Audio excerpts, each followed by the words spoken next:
A year concerning a year Miracles Aboagye, a year Chia channel, a whole seminar at T4, a gusu, is a come one sem, and no number to ja, as the city, Ufabia, a year Miracles Aboagye.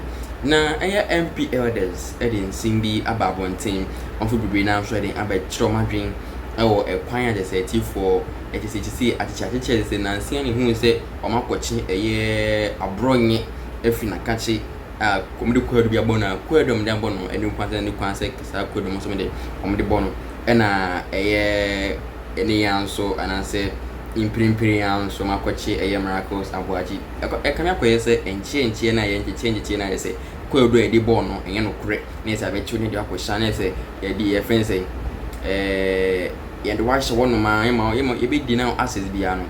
MP4 say a adults on demand the free of a Miracles Aboagye now. I mean, for me, it's a threat. You know, crime has no expiry date, and the laws of this country are very clear as to how we should treat our fellow citizens. And for us to be in the current situation where our compatriots who are supposed to be protecting each and every citizen of this country is using the power that we have given them to basically make life unbearable and difficult for others. Even much more ironic is the fact that the president who has benefited the most from vitriol, from all manner of things under the guise of free speech in this country, is the one that is so much afraid of free speech. It's becoming one too many. It's become a trademark of this government since 2025.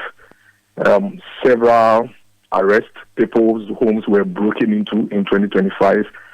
People's homes were ransacked, their properties destroyed, their properties seized. Some of them it's been a year, and you don't even hear a single charge against them. In fact, it's as if these same operatives have forgotten that they did these things. You remember when they broke into the former Bank of Ghana governor's house. You remember when they've broken into several people's homes. They dragged people from their homes, from their offices, take them, detain them for days. They give you ridiculous bail conditions.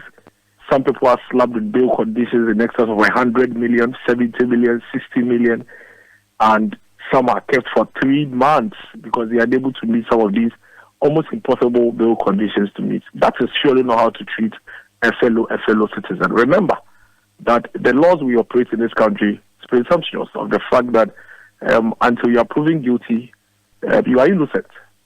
And so everybody is presumed innocent until proven guilty. And so if I am innocent and you treat me this way, eventually when you conduct all your investigations and you realize that there is nothing against me, how do you make up? How do I recover from the animal treatment, I will describe it, that you've given to me? And it's becoming one too many.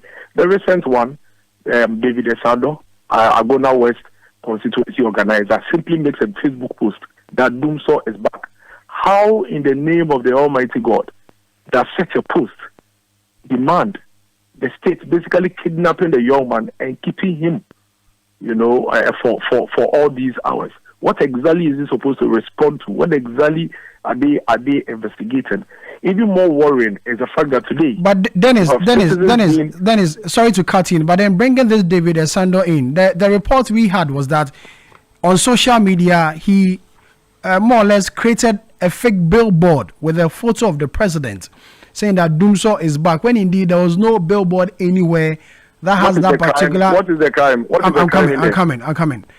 When there's no billboard anywhere with that particular inscription or erected any part of the country. And so for those who are arrested, the information we have is that, for publication of false news, when there's none existing, and then you create something like this. It's completely illogical, and it's something that we should not even grant the government the opportunity to even use as an excuse. If they are using that as an excuse, then they are a threat to the national security of this country.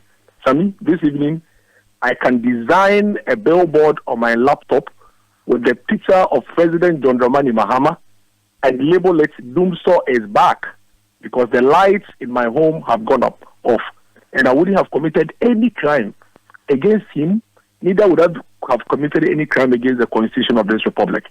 And so, under no circumstance should David be kidnapped in the manner in which the government kidnapped him for posting a billboard that says Doom saw his back. It's a complete non-starter, and it's something that nobody should even tolerate. This and many more is the reason why Dr. Mahmoud Bawumia has sent the signal. Listen, if you're a security operative, whether you work with the CID, you work with the BNI, you work with the Yoko, wherever you work, remember that if you follow some of these political agenda to trample on the rights of citizens of this country, the manner in which they are doing, you will account for it. And that's the point Dr. Mahmoud Bawumia is making. Because maybe today, when David Asando decides to pursue his fundamental rights, maybe the government will use the system not to really address it. But that crime would not have expired. And eventually, it will catch up with you, the security operative.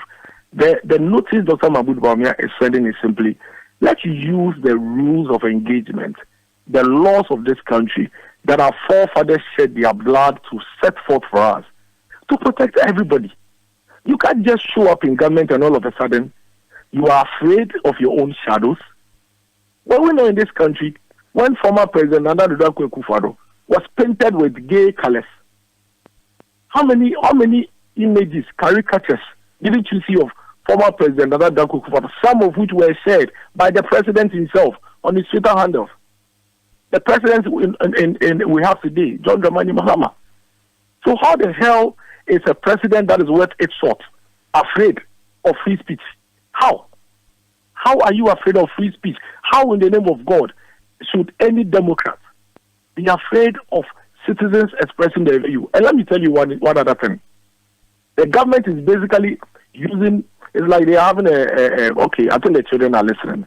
There's a certain intimate relationship between the executive, the judiciary, and then the security agencies, to the extent that it is as if every single political harassment goes to a particular court in Accra here.